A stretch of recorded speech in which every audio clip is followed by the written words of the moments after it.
ವೀಕ್ಷಕರೇ, ಇದು ನಮ್ಮ ಸಚಿವರು ಹೇಳದಷ್ಟು ವಿಚಾರ ಸರಳವಾಗಿಲ್ಲ. ಹಾಗಾದ್ರೆ ನಮ್ಮ ಪೊಲಿಟಿಕಲ್ ರಿಪೋರ್ಟರ್ ಈಶ್ವರ್ ಇದ್ರ ಬಗ್ಗೆ ಮಾಹಿತಿನ ಕೊಡ್ತಾರೆ. ಬನ್ನಿ ಅವರು ಏನು ಹೇಳಿದ್ರು ಕೇಳೋಣ. ಖಂಡಿತವಾಗ್ಲೂ ಮೇಲ್ನೋಟಕ್ಕೆ ಇದು ಅಂತ ಸರಳವಾದ ಒಂದು ವಿಷಯ ಅಲ್ಲ.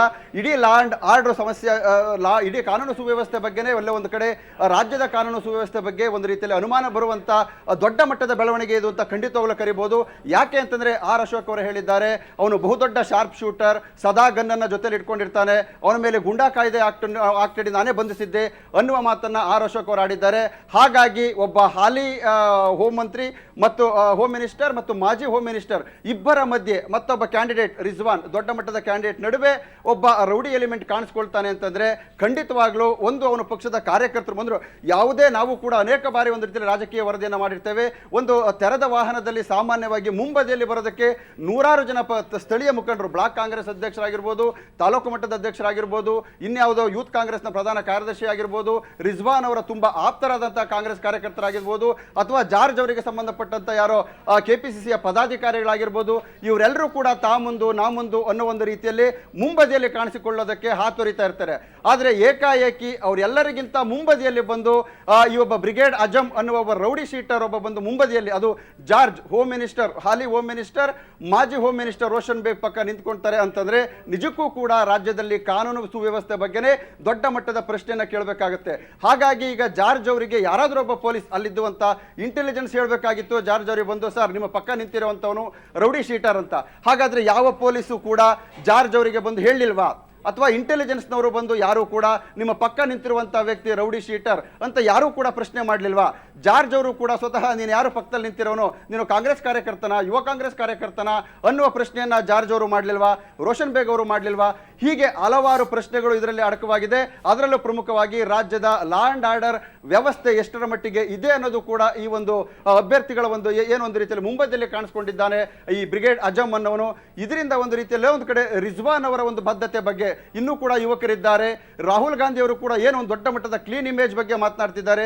ಇವೆಲ್ಲವೂ ಕೂಡ ಇಲ್ಲಿ ಪ್ರಶ್ನೆಗೆ ಒಳಗಾಗ್ತವೆ. ಇದಕ್ಕೆ ಖಂಡಿತವಾಗ್ಲೂ ರಿಜ್ವಾನ್ ಅವರು ಉತ್ತರ ಕೊಡಬೇಕಾಗುತ್ತೆ, ಜಾರ್ಜ್ ಅವರು ಕೂಡ ಉತ್ತರ ಕೊಡಬೇಕಾಗುತ್ತೆ. ಎಸ್, ನಾವು ರೋಷನ್ ಬೇಗ್ ಅವರ ಕೊಟ್ಟಂಥ ಮಾತುಗಳನ್ನು ಕೇಳಿದ್ವಿ. ಹಾಗೆ ಒಂದು ಪೊಲಿಟಿಕಲ್ ಅನಾಲಿಸಿಸ್ ಕೂಡ ನೋಡಿದ್ವಿ. ಸರ್, ಈಗ ರೋಷನ್ ಬೇಗ್ ಅವರ ಮಾತುಗಳನ್ನು ಕೇಳಿಸ್ಕೊಂಡ್ರಿ. ನನಗೆ ಆ ಒಂದು ರೌಡಿಗಳ ಸಂಪರ್ಕ ಏನು ಇಲ್ಲಿ ಗೊತ್ತಿಲ್ಲ, ನನಗೆ ಯಾರು ಗೊತ್ತಿಲ್ಲ ಅನ್ನೋದು ಮಾತನ್ನು ಹೇಳಿದ್ರು. ಆದರೆ ನಂತರ ಒಂದು ಫೋಟೋದಲ್ಲಿ ಕೂಡ ನೋಡಿದ್ರಿ, ಅದ್ರ ಪಕ್ಕದಲ್ಲೇ ಫೋಟೋ ಕೂಡ ತೆಗೆಸ್ಕೊಂಡ್ರು, ಒಂದು ಹೂಗುಚ್ಚ ಕೊಟ್ಟು ಫೋಟೋ ತೆಗೆಸ್ಕೊಂಡು ಯಾರು ಉತ್ತರ ಕೊಡಬೇಕು? ರೋಷನ್ ಬೇಗ್ ಅವರಿಗೆ ಸುಮಾರು 30 ವರ್ಷದಿಂದ ನಾನು ನೋಡ್ತಾ ಇದ್ದೇನೆ. ಬಹಳ ಅವರು, ನಾವು ಹೇಳಬೇಕು ಅಂದರೆ ಆತ್ಮದಲ್ಲಿ ನಾವು ಬಹಳ ಕ್ಲೋಸ್ ಆಗಿ ನೋಡಿದ್ದೇನೆ.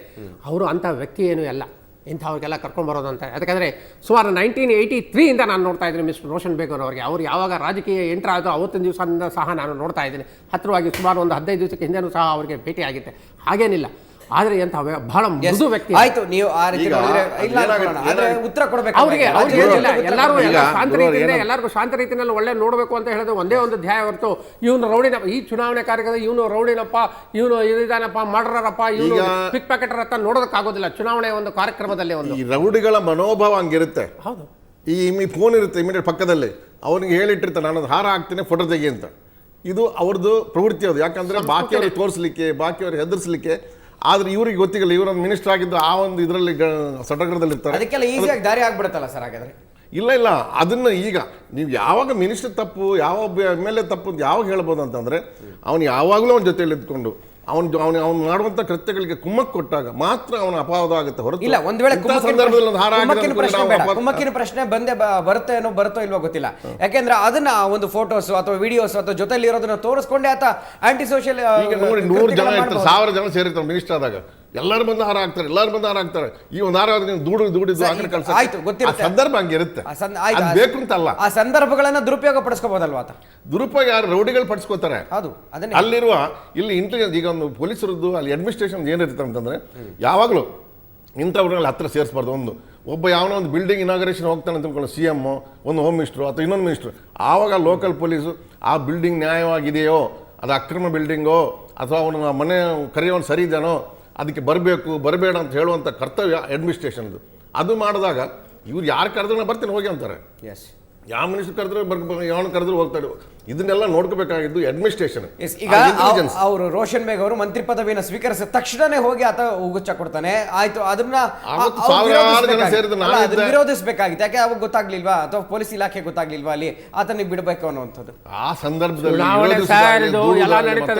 ಪ್ರಜಾಪ್ರಭುತ್ವದಲ್ಲಿ ಎಲ್ಲ ನಡೆದಿದೆ. ಚುನಾವಣೆ ಸಮಯದಲ್ಲಿ ಅವರ ಮುಂದಿನ ನಡವಳಿಕೆ ನಾವು ಅದು ಕಾಂಟ್ಯಾಕ್ಟ್ ನೋಡಿದ್ರೆ, ಮಂತ್ರಿಗಳು ಕಾಂಟ್ಯಾಕ್ಟ್ ಆಗಿ ಇದ್ರೆ ಮಾತ್ರ ಇದನ್ನ ಅಕ್ಸೆಪ್ಟ್ ಮಾಡಬಹುದು. ಹೊರತು ಆ ಕಾಂಟ್ಯಾಕ್ಟ್ ಇಲ್ಲದೆ ಇದು ಅಕಸ್ಮಾತ್ ಆದಾಗ ಇದನ್ನ ಅವರಿಗೆ ಅಪವಾದಗೊಳಿಸಲಿಕ್ಕೆ ಖಂಡಿತ ಆಗುದಿಲ್ಲ. ರೋಷನ್ ಬೇಗ್ ಮೇಲೆ ಅಪವಾದಗೊಳಿಸಕ್ಕೆ ಆಗಲ್ಲ. ಅದ್ರ ಅಕಸ್ಮಾತ್ ಅಂದ್ರೆ ಕೇವಲ ಒಂದು ಸಂದರ್ಭದಲ್ಲಿ ಏನಾದ್ರು ಆಗಿದ್ರೆ ಅಕಸ್ಮಾತ್ ಅಂತ ಹೇಳ್ಬೋದಾಗಿತ್ತು. 2-3 ಸಂದರ್ಭಗಳಲ್ಲೂ ಕೂಡ ಈ ರೀತಿ ನಡೆದಿರೋ ಇದು 2 ಸಂದರ್ಭ. ಒಂದು ಮೊನ್ನೆ ಇದು ಅವ್ರು ನಿಜವಾಗಿ ಅಲ್ಲಿ ಮೊಯ್ಲಿ ಅವ್ರದ್ದು ಒಂದು ಇದಕ್ಕೆ ಕಾರ್ಯಕ್ರಮ ಅಟೆಂಡ್ ಆಗಿ ಅವಸರ ಬಂದಿದ್ದು ನಿಜ, ಅವ್ರಿಗೆ ಗಾಡಿ ಹತ್ತಿದ್ದು ನಿಜ. ಇಲ್ಲಿ ಯಾರು ಬರ್ತಾರಂತ ಅವ್ರಿಗೇನು ಗೊತ್ತು, ಅದು ಒಂದು ಸಂದರ್ಭ. 2ನೇ ಸಂದರ್ಭ ಮಿನಿಸ್ಟರ್ ಆದಾಗ ನಡೆದಿರುವಂತದ್ದು. ಮುಂಚೆ ಅವರು ಪ್ರಜಾಪ್ರಭುತ್ವ ಮಂತ್ರಿ ಆಗಿದ್ದಂತ ಸಂದರ್ಭದಲ್ಲಿ ಆತ ಹೋಗಿದ್ದಾನೆ, ಪರಿಚಯ ಇರುತ್ತೆ ಅಂತ ಅನ್ಸುತ್ತೆ. ಅದನ್ನು ನಾವು ಗ್ರಹಿಸೋದು ಅದೊಂದು ಪ್ರೊಬಬಿಲಿಟಿ, ಅದನ್ನೆಲ್ಲ ಈಗ ನಾವು ಚಿಂತೆ ಮಾಡಕ್ಕೆ ಅದ್ರ ಬಗ್ಗೆ ಮಾತಾಡಕ್ಕೆ ಆಗಲ್ಲ. ಒಂದು ನಾವು ಬರೇ ಹೀಗಾಗಿರ್ಬೋದು ಹಾಗೆ ಆಗಿರ್ಬೋದು ಊಹಾಪೋಹಗಳು ಬೇಕಾಗಿಲ್ಲ. ಇನ್ನೊಂದು ಸಂದರ್ಭ, ಅವರೆಲ್ಲಾದ್ರೂ ಹೋಗಿ ಜೊತೆಯಲ್ಲಿ ಊಟ ಮಾಡ್ತಾ ಇದ್ರೆ, ಅಥವಾ ಅವನ ಜೊತೆಯಲ್ಲಿ ಅವನಿಗೆ ಮಾಡುವಂಥ ಕೃತ್ಯಗಳು ಸಪೋರ್ಟ್ ಮಾಡಿದರೆ, ಅಥವಾ ಅವ್ನು ಏನಾದರೂ ಇನ್ನೊಂದು ವ್ಯವಹಾರದಲ್ಲಿ ಸಪೋರ್ಟ್ ಮಾಡಿದ್ರೆ ಆವಾಗ ಇವ್ರ ಮೇಲೆ ಚಾರ್ಜ್ ಮಾಡ್ಬೋದು. ಆವಾಗ ಮಿನಿಸ್ಟ್ರಿಂದ ಇಳಿ ಅಂತ ಹೇಳ್ಬೋದು ನಾವು. ಓಕೆ ಸರ್, ತಾವೇನು ಹೇಳ್ತೀರಿ ಸರ್? ಇದರಲ್ಲಿ ಇಷ್ಟೇ, ಇದು ಪ್ರಜಾಪ್ರಭುತ್ವ ಸರ್.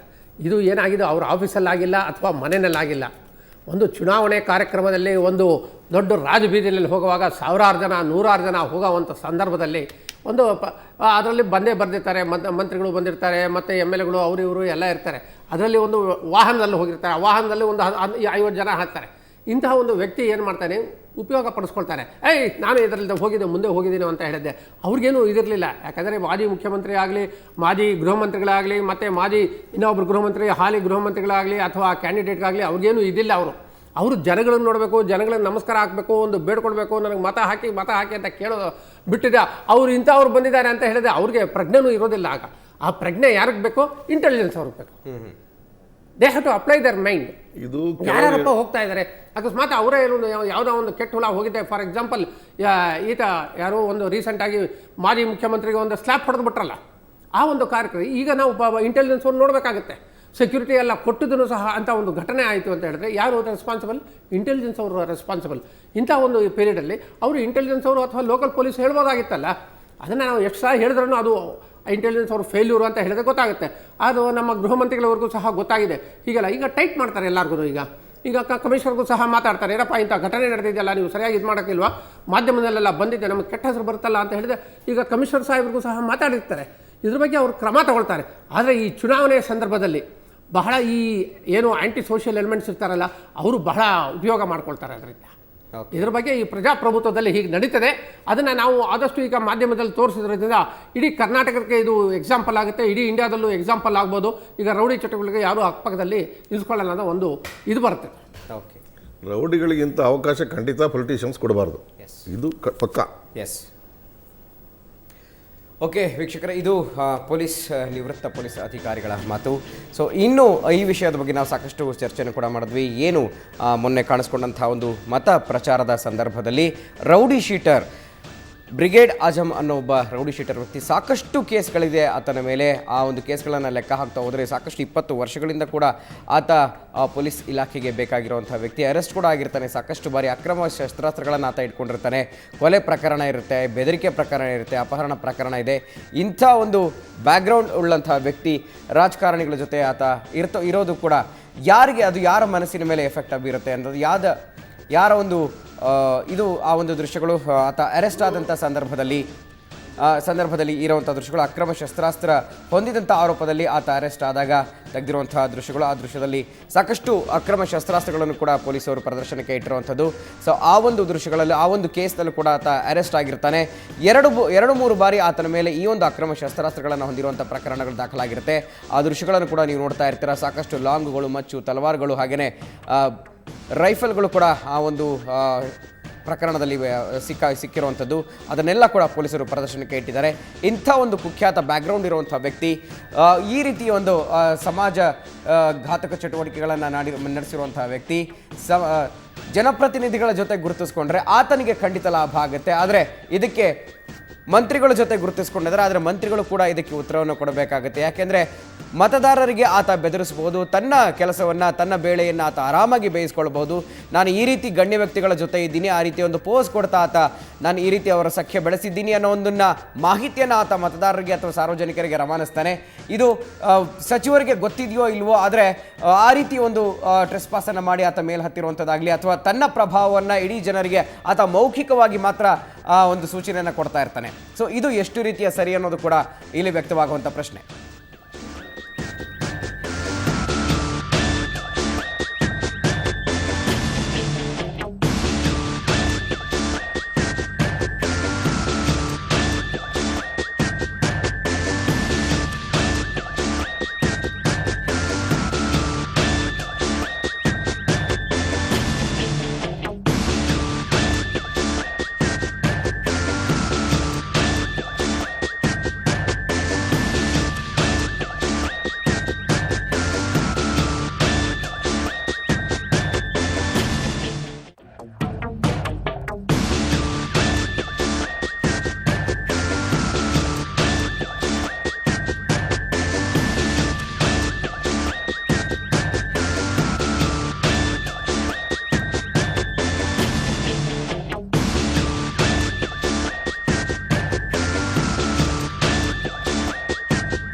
ಎಸ್ ಭಾವರೇ, ವರದಿಯನ್ನು ಕೂಡ ನೋಡಿದ್ರಿ, ಏನು ಹೇಳ್ತಿರ್ತಾವೆ? ಈಗ ಲಾಸ್ಟ್ ಒಂದು ಇಂಥದ್ದು ಎಷ್ಟೋ ಸಂದರ್ಭದಲ್ಲಿ ಆಗ್ತದೆ. ನಾವು ತೆಲಿಗೆ ಅಂತ ಒಂದು ಇಂಪಾರ್ಟೆಂಟ್ ಸ್ಕ್ಯಾಮೆಲ್ಲ ಬಂದು ಅರೆಸ್ಟ್ ಮಾಡಿದೆ. ಅವನ ಮನೆಯಲ್ಲಿ ಫೋಟೋಗಳು ಯಾರ ಜೊತೆಯಲ್ಲಿತ್ತಂತಂದರೆ ರಾಮ್ ಜೇಠ್ಮಲಾನಿ, ಜೋಶಿ ಆವಾಗ ಮಿನಿಸ್ಟ್ರು, ಮುಂದೆ ಒಬ್ಬರು ಹೋಮ್ ಮಿನಿಸ್ಟ್ರು, ಮತ್ತೊಬ್ಬರು ಜಾರ್ಜ್ ಫರ್ನಾಂಡಿಸ್, ಇವ್ರ ಜೊತೆಯಲ್ಲಿ ಕಾರ್ಯಕ್ರಮ, ಒಂದು ಶಿವಾಜಿ ಪುತ್ರಿ ಓಪನಿಂಗ್, ವಿಡಿಯೋ, TV ಎಲ್ಲ ಇತ್ತು. ಅವರಿಗೆ ಆವಾಗ ತೆಲುಗಿ ಏನು ಮಾಡ್ತಾನೆ ಅಂತ ಗೊತ್ತಿತ್ತೋ ಇಲ್ಲೋ ಗೊತ್ತಿಲ್ಲ. ಆದರೆ ಇಂಥ ಸಂದರ್ಭದಲ್ಲಿ ಕೆಲವು ರಾಜಕೀಯದವರು ಕೂಡ ಏನೋ ಒಂದು ವಿಷಯದಲ್ಲಿ ಅವ್ರ ಜೊತೆ ಸೇರುವಂಥದ್ದಾಗುತ್ತೆ. ಅದು ಬೆಳಕಿಗೆ ಬಂದಿಲ್ಲ. ಇದು ನನ್ನ ಹತ್ರ ಇನ್ನೂ ಇದೆ ಅದು ಆ ಫೋಟೋಗಳು. ಅಂಥದ್ದು ಎಷ್ಟೋ ಸಮಯ ಇಂಥ ನಡೀತದೆ. ಆಗಿರುವಾಗ ಯಾವುದೇ ಒಂದು ರಾಜಕೀಯ ಪಕ್ಷವನ್ನಾಗಲಿ ಮತ್ತೊಂದಾಗಲಿ ಇದೊಂದು ಇಂಥ ಒಂದು ಅಕಸ್ಮಾತ್ ಆದ ಸಂದರ್ಭಗಳನ್ನು ನಾವು ದುರುಪಯೋಗ ಮಾಡಿಕೊಳ್ಳೋದಾಗಲಿ, ರಾಜಕೀಯ ಪಕ್ಷದವರು ಈಗ PC ಮೋಹನ್ ಹೇಳಿದರು, ಅಶೋಕ್ ಅವರು ಹೇಳಿದರು, ಈಗ ಇಂಥದ್ದು ಇನ್ಸಿಡೆಂಟ್ ಬೇಕಾದಲ್ಲ ಆಗ್ತದೆ. ಅಕಸ್ಮಾತ್ ಅಂಥದ್ದನ್ನು ಯಾರ ಮೇಲೆ ಅಪವಾದ ಹೊರಿಸೋದು ಖಂಡಿತ ತಪ್ಪು. ಓಕೆ ಸರ್, ತಾವೇನು ಹೇಳ್ತೀರಿ? ಸರ್, ಇದು ಯಾರ ಮೇಲೆ ಅಪವಾದ ಹೊರಿಸೋದಕ್ಕೆ ಆಗೋದಿಲ್ಲ ಸರ್. ನಮ್ಮ ಸಾಹೇಬರು ಹೇಳಿದರೆ, ಬಾಬಾ ಸಾಹೇಬರು ಲೆಗ್ದೇ representation of people act amend ಮಾಡಲಿ. ಈಗ ರೌಡಿಗಳು ರಾಜಕೀಯ ಚಟುವಟಿಕೆಗಳಲ್ಲಿ ಭಾಗವಹಿಸಬಾರ್ದು, ಅವರಿಗೆ only the power of voting ಮಾತ್ರ ಇರುತ್ತೆ. ಇದು ಚಟುವಟಿಕೆಗಳಲ್ಲಿ ಅವ್ರು ಬರಬಾರ್ದು ಅಂತ ಹೇಳಿದೆ ಲೆಟ್ ಬಿಕಾಸ್ ಈಗ ಎಲೆಕ್ಷನ್ ಬಂತು ಅಂತ ಹೇಳಿದ್ರೆ ರೌಡಿಗಳು ನೋಡ್ತಾರೆ. ಈಗ ಡಿಪಾರ್ಟ್ಮೆಂಟ್, ನಮ್ಮ ಪೊಲೀಸ್ ಡಿಪಾರ್ಟ್ಮೆಂಟ್ ನೋಡೋದೇ ರೌಡಿಗಳು. ರೌಡಿಗಳ ಆ್ಯಕ್ಟಿವಿಟೀಸ್ ಎಲ್ಲ ಆ್ಯಕ್ಟಿವ್ ಆಗಿಬಿಡ್ತಾರಪ್ಪ, ಈಗ ಹುಷಾರಾಗಿರಬೇಕು ಅಷ್ಟು ರೌಡಿಗಳು. ಯಾಕಂದರೆ ನಮ್ಮ MN ರೆಡ್ಡಿ ಸಾಹೇಬರು ಹೇಳಿದ್ದಾರೆ 28,000 ರೌಡಿಗಳು ಅಂತ ಹೇಳಿದ್ದೆ. 28,000 ರೌಡಿ ಇಡೀ ಕರ್ನಾಟಕದಲ್ಲಿ, ಅವರು 6 ಕೋಟಿ ಜನದಲ್ಲಿ 28,000 ರೌಡಿಗಳು ಚಟುವಟಿಕೆಯಲ್ಲಿ ಶುರು ಆಯಿತು ಅಂತ ಹೇಳಿದ್ರೆ ಏನಾಗ್ಬೋದು? ಆದ್ದರಿಂದ let the representation of people act amendment ಆಗಲಿ. ಈಗ ರೌಡಿ ಆ್ಯಕ್ಟಿವಿಟೀಸು, ಯಾರು ರೌಡಿಗಳು, ರೌಡಿ ಶೀಟರ್ಸ್ ಯಾರ್ಯಾರಿದ್ದಾರೆ 28,000 ಜನ, ಅವರು ಎಲೆಕ್ಷನ್, ಇದು ಚುನಾವಣೆ ಕಾರ್ಯಕ್ರಮಗಳಲ್ಲಿ ಭಾಗವಹಿಸಬಾರ್ದು. ಅವರಿಗೆ ಚುನಾವಣೆಯಲ್ಲಿ ಹಕ್ಕು ಏನಿದೆ, ಓನ್ಲಿ ವೋಟಿಂಗ್ ಹಕ್ಕು ಮಾತ್ರ ಇದೆ, ಇದಕ್ಕೆಲ್ಲ ಇರಬಾರ್ದು ಅಂತ ಹೇಳಿದ್ರೆ ಲೆಟ್ ಅಮೆಂಡ್ಮೆಂಟ್ ಆಗಲಿ. ಅಮೆಂಡ್ಮೆಂಟ್ ಆದರೆ ಇದೆಲ್ಲ ಅವ್ರಿಗೂ ಸಹ ಭಯ ಇರುತ್ತೆ, ಅವ್ರಿಗೂ ಪೊಲೀಸರು ಸಹ ಆ್ಯಕ್ಷನ್ ತೊಗೊಳ್ಬೇಕಾಗುತ್ತೆ.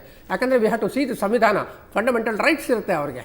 ಫಂಡಮೆಂಟಲ್ ರೈಟ್ಸ್ ಎಲ್ಲ, ಅದು ಫ್ರೀಡಮ್ ಆಫ್ ಸ್ಪೀಚ್ ಇರುತ್ತೆ, ಫ್ರೀಡಮ್ ಆಫ್ ಮೂವ್ಮೆಂಟು ಎಲ್ಲ ಇರುತ್ತೆ. ಅದರಲ್ಲಿ ಸೆಕ್ಷನ್ 19 ಅಪ್ ಟು 22ವರೆಗೂ ಎಲ್ಲ ಇರುತ್ತೆ. ಅವರಿಗೆ ಹಕ್ಕು ಬಾಧ್ಯತೆಗಳಿರುತ್ತೆ. ಅವ್ರೇನು ಅರೆಸ್ಟ್ ಆಗಿದೆ ಅಥವಾ, ಯಾಕಂದರೆ ಫಾರ್ ಎಕ್ಸಾಂಪಲ್ UPನಲ್ಲಿ ಒಬ್ಬರಿದ್ದರು, ಬಬ್ಲು ಶ್ರೀವಾಸ್ತವ್ ಅಂತ ಹೇಳಿದೆ, ಸಾಹೇಬ್ರಿಗೆ ಚೆನ್ನಾಗಿ ಗೊತ್ತು. ಆತ he was controlling 40 MLA sitting in Naini jail. ಅವ್ರು ಯಾರಿಗೆ ಹೇಳಬೇಕು ಅಂತ ಹೇಳಿದ್ರೆ ಆ ಕ್ಯಾಂಡಿಡೇಟೇ ಹೋಗಿ ಅಲ್ಲಿ ನಾಮಿನೇಷನ್ ಫೈಲ್ ಮಾಡಬೇಕು ಅಂಥ ಒಂದು ಪೊಲಿಟಿಕಲ್ ಪವರ್ ಇಟ್ಕೊಂಡಿದ್ದಾರೆ ನೈನಿ ಜೈಲ್ ಒಳಗಡೆಯಿಂದ. ಈಗ ಒಂದು ಪರಿಸ್ಥಿತಿ ಪ್ರಜಾಪ್ರಭುತ್ವದಲ್ಲಿರುವಾಗ ಆದಷ್ಟು ರೆಪ್ರೆಸೆಂಟೇಷನ್ ಆಫ್ ಪೀಪಲ್ ಆ್ಯಕ್ಟ್ ಏನಿದೆ, ಆ ಆ್ಯಕ್ಟನ್ನು ಅಮೆಂಡ್ಮೆಂಟ್ ಮಾಡಲಿ. ಅಮೆಂಡ್ಮೆಂಟ್ ಮಾಡೋದು, ಮತ್ತು ಇದು ಚುನಾವಣಾ ಅಧಿಕಾರಿಗಳು ಸುಮ್ಮನೆ ಒಂದು ರೌಡಿಗಳ ಚಟುವಟಿಕೆಗಳನ್ನು ನೋಡ್ಬಿಡ್ತು ಅವ್ರಿಗೆಲ್ಲ ಕಂಟ್ರೋಲ್ ಮಾಡ್ರಿ ಅಂತ ಹೇಳಿದ್ರೆ, ಅವರು ಒಂದು ಸಾಮಾನ್ಯ ಮನುಷ್ಯರೇ, ಅವ್ರು ಏನಿಲ್ಲ ಎಕ್ಸೆಪ್ಟ್ ಏನೋ ಒಂದು ಅನೈಕ್ತವಾದಿ ಯಾವುದೋ ಒಂದು ಆ್ಯಕ್ಟಿವಿಟೀಸಲ್ಲಿ ಇರ್ಬೋದು. ಅವ್ರಿಗೆ ಹಕ್ಕು ಬಾಧ್ಯತೆಗಳು ಸಹ ಇದೆ, ಅವರ ಹಕ್ಕುಗಳನ್ನು ನಾವು ತಗೊಳ್ಳೋಕ್ಕಾಗೋದಿಲ್ಲ. ಅದು ಆದ್ದರಿಂದ ಇದನ್ನು ಅಮೆಂಡ್ಮೆಂಟ್ ಮಾಡಿ, ರೆಪ್ರೆಸೆಂಟೇಷನ್ ಆಫ್ ಪೀಪಲ್ ಆ್ಯಕ್ಟ್, ಆಗ ಅವರಿಗೆ ಕಂಟ್ರೋಲಿಗೆ ಬರುತ್ತೆ. ಎಸ್, ಓಕೆ, ಧನ್ಯವಾದಗಳು ತಮ್ಮಿಬ್ಬರು ಅತಿಥಿಗಳಿಗೆ. ಸಾಕಷ್ಟು ಮಾಹಿತಿಗಳನ್ನು, ಸಾಕಷ್ಟು ಸುದ್ದಿಗಳನ್ನು ನಮ್ಮ ಜೊತೆ ಹಂಚ್ಕೊಂಡಿದ್ದೀರಿ. ಧನ್ಯವಾದಗಳ ಕಾರ್ಯಕ್ರಮಕ್ಕೆ ಬಂದಿದ್ದಕ್ಕೆ. ಸೊ ವೀಕ್ಷಕರೇ, ಇದು ಇಬ್ಬರು ನಿವೃತ್ತ ಪೊಲೀಸ್ ಅಧಿಕಾರಿಗಳು ಮಾತಾಡಿರುವಂಥದ್ದು. ಈ ಒಂದು ಪ್ರಕರಣಕ್ಕೆ ಸಂಬಂಧಪಟ್ಟಂತೆ ಅವರು ರೌಡಿ ಶೀಟರ್ಗಳು ಈ ರೀತಿ ಭಾಗವಹಿಸೋದು ಕೂಡ ಅಂದರೆ ಸಮಾಜಕ್ಕೆ ಒಂದು ಮೆಸೇಜನ್ನು ಕೆಟ್ಟದಾಗಿ ಮೆಸೇಜನ್ನು ಕೊಡೋಕ್ಕಾಗುತ್ತೆ ಅಂತ ಹೇಳಿದ್ರು. ಆದರೆ ನಮ್ಮ ಸುವರ್ಣ ನ್ಯೂಸ್ನ ಈ ಒಂದು ಮಾಹಿತಿ ಅಂತಂದರೆ ಸಾರ್ವಜನಿಕರಿಗೆ ಇದರಿಂದ ಯಾವ ರೀತಿಯ ಒಂದು ಮಾಹಿತಿ ತಲುಪುತ್ತೆ ಅನ್ನೋದು. ಒಬ್ಬ ರೌಡಿ ಶೀಟರ್ ಸಚಿವರುಗಳ ಜೊತೆ ನಿಂತು ಫೋಟೋ ತೆಗೆಸ್ಕೊಳ್ತಾನೆ ಅಥವಾ ಅವ್ರ ಜೊತೆ ಮತ ಪ್ರಚಾರಕ್ಕೆ ಹೋಗ್ತಾನೆ ಅಂತಂದರೆ ಇದಕ್ಕೆ ಯಾವ ರೀತಿ ಮತದಾರರ ಮನಸ್ಸಲ್ಲಿ ಅಥವಾ ಸಾರ್ವಜನಿಕರ ಮನಸ್ಸಿನಲ್ಲಿ ಯಾವ ರೀತಿಯ ಭಯ ಉಂಟಾಗುತ್ತೆ. ಅರೆ, ಆತ ರೌಡಿ ಶೀಟರ್ ಸಚಿವರ ಜೊತೆ ನಿಂತಿದ್ದಾನೆ, ಹಾಗಾದ್ರೆ ಏನು ಸಂಬಂಧ ಇರ್ಬೋದು ಅಂತ ಮತದಾರರ ಮನಸ್ಸಿನಲ್ಲಿ, ಸಾರ್ವಜನಿಕರ ಮನಸ್ಸಿನಲ್ಲಿ ಯಾವ ರೀತಿಯ ಭಾವನೆ ಉಂಟಾಗುತ್ತೆ ಅನ್ನೋದನ್ನು ತಿಳಿಸೋದಕ್ಕೆ ಇದಕ್ಕೆ ಖಂಡಿತ ರೋಷನ್ ಬೇಗ್ ಅವರು ಉತ್ತರ ಕೊಡಬೇಕು. ಅದು ಸಾರ್ವಜನಿಕರಿಂದ ಬಯಸ್ತಾ ಇರುವಂಥ ಪ್ರಶ್ನೆಗಳಿಗೆ ಆ ಉತ್ತರವನ್ನು ಕೊಡಬೇಕು ಅಂತ ಹೇಳ್ತಾ ಈ ಕಾರ್ಯಕ್ರಮವನ್ನು ಮುಗಿಸ್ತಾ ಇದ್ದೀನಿ. ನೇರ ದಿಟ್ಟ ನಿರಂತರ ಸುದ್ದಿಗಾಗಿ ನೋಡ್ತಾ ಇರಿ ಸುವರ್ಣ ನ್ಯೂಸ್. ಇದೀಗ ಒಂದು ಬ್ರೇಕ್ ನಂತರ ಭಂಡಧೈರ್ಯ ಕಾರ್ಯಕ್ರಮ ಪ್ರಸಾರವಾಗುತ್ತೆ. ಅದರಲ್ಲೂ ಕೂಡ ಆ ಒಂದು ನಿರೂಪಣೆಯನ್ನು ಕೂಡ ನಾನೇ ನಡೆಸ್ಕೊಡ್ತೀನಿ. ನೇರ ದಿಟ್ಟ ನಿರಂತರ ಸುದ್ದಿಗಾಗಿ ನೋಡ್ತಾ ಇರಿ ಸುವರ್ಣ ನ್ಯೂಸ್.